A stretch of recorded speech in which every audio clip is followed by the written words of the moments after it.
Aron Ralston, the man behind the true story of 127 hours, drank his own urine and carved his own epitaph before amputating his arm in a Utah canyon.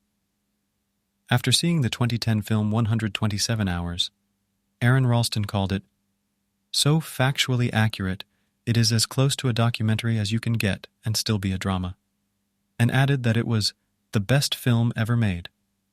Starring James Franco as a climber who was forced to amputate his own arm after a canyoneering accident, 127 Hours caused several viewers to pass out when they saw Franco's character dismembering himself. They were even more horrified when they realized that 127 Hours was actually a true story. But Aron Ralston was far from horrified. In fact, as he sat in the theater watching the story unfold, he was one of the only people who knew exactly how Franco's character must have felt during his ordeal. After all, Franco's story was just a dramatization, a depiction of the more than 5 days Aron Ralston himself spent trapped inside of a Utah canyon. Before his infamous 2003 canyoneering accident, Aron Ralston was just an ordinary young man with a passion for rock climbing. Born on October 27, 1975, Ralston grew up in Ohio before his family moved to Colorado in 1987. Years later, he attended Carnegie Mellon University, where he studied mechanical engineering, French, and piano. He then moved to the Southwest to work as an engineer.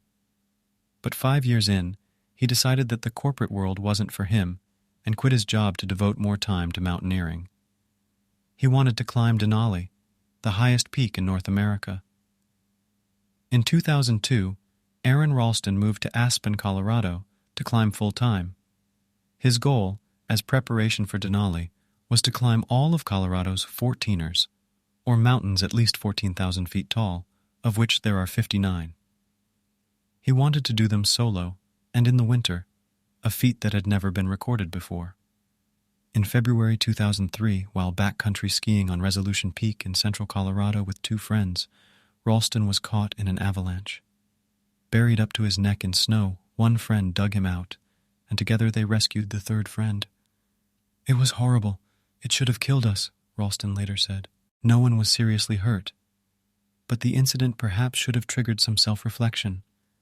A severe avalanche warning had been issued that day, and if Ralston and his friends had seen that before climbing the mountain, they could have avoided the dangerous situation altogether. But while most climbers might have then taken steps to be more careful, Ralston did the opposite. He kept climbing and exploring hazardous terrains, and oftentimes he was completely on his own. Just a few months after the avalanche, Aron Ralston traveled to southeastern Utah to explore Canyonlands National Park on April 25, 2003.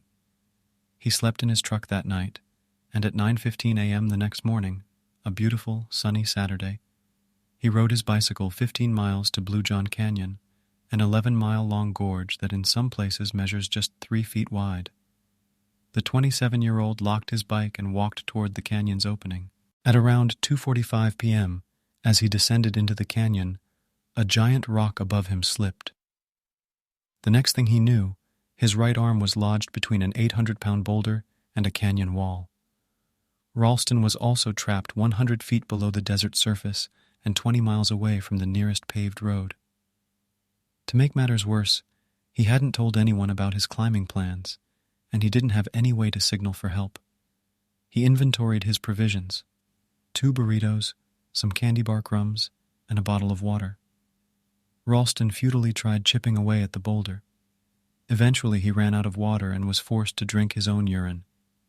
Early on he considered cutting off his arm. He experimented with tourniquets and made superficial cuts to test his knive's sharpness. But he didn't know how he'd saw through his bone with his cheap multi-tool, the kind you'd get for free if you bought a $15 flashlight, he later said. Distraught and delirious, Aron Ralston resigned himself to his fate. He used his dull tools to carve his name into the canyon wall, along with his birth date, his presumed date of death, and the letters R.I.P. Then, he used a video camera to tape goodbyes to his family and tried to sleep. That night, as he drifted in and out of consciousness, Ralston dreamt of himself, with only half his right arm, playing with a child. Awaking, he believed the dream was a sign that he would survive and that he would have a family. More determined than ever, he threw himself into survival. The dream of a future family left Aron Ralston with an epiphany. He didn't have to cut through his bones. He could break them instead. Using the torque from his trapped arm, he managed to break his ulna and his radius. After his bones were disconnected, he fashioned a tourniquet from the tubing of his camelback water bottle and cut off his circulation entirely. Then, he was able to use a cheap, dull 2-inch knife to cut through his skin and muscle, and a pair of pliers to cut through his tendons. He left his arteries for last, knowing that after he severed them, he wouldn't have much time. All the desires, joys, and euphorias of a future life came rushing into me, Ralston later said at a press conference. Maybe this is how I handled the pain. I was so happy to be taking action. The entire process took an hour, during which Ralston lost 25% of his blood volume.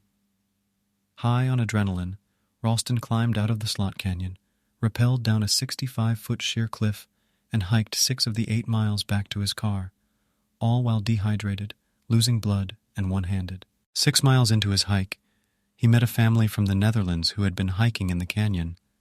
They gave him Oreos and water and contacted the authorities.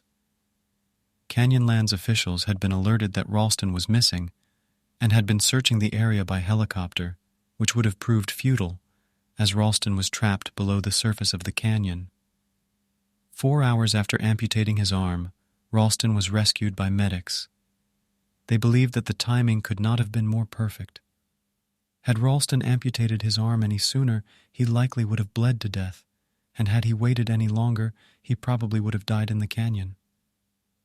Following Aron Ralston's rescue, his severed lower arm and hand were retrieved by park rangers from beneath the gigantic boulder. It took 13 rangers, a hydraulic jack, and a winch to remove the boulder, which might not have been possible with the rest of Ralston's body in there too. The arm was cremated and returned to Ralston. 6 months later, on his 28th birthday, he returned to the slot canyon and scattered the ashes there. The ordeal, of course, sparked international intrigue. Along with the film dramatization of his life, which, Ralston says, is so accurate that it might as well be a documentary, Ralston appeared on television morning shows, late-night specials, and press tours. Through it all, he was in good spirits. As for that dream of a full life that sparked his incredible escape, it came true. Ralston is now a father of 2 who hasn't slowed down at all despite losing a large portion of his arm. And as far as climbing goes, he hasn't even taken a break. In 2005, he became the first person to climb all 59 of Colorado's 14ers alone and in the snow, and one-handed to boot.